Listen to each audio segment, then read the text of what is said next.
I saw her sitting there, and she looked, she's completely self-contained, dressed up with her hands on the counter waiting to be served, or maybe she had a soda in front of her or something. I didn't notice.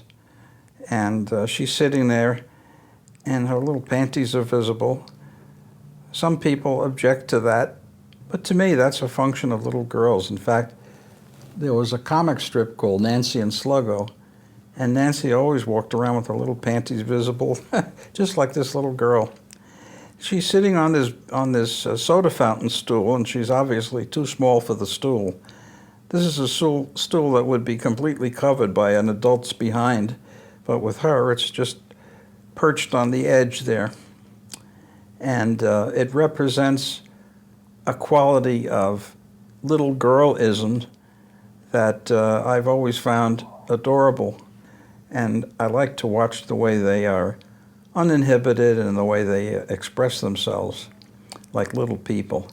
And you can see her left arm and her right arm are on the counter, and she's either cradling a drink or something, or a bowl of ice cream, or she's waiting to be served.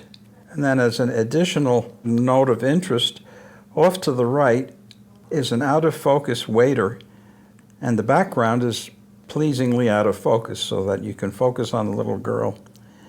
This represents a no-no in photographic composition, because the way I cropped it, the little girl is in the left part of the picture instead of being in the middle.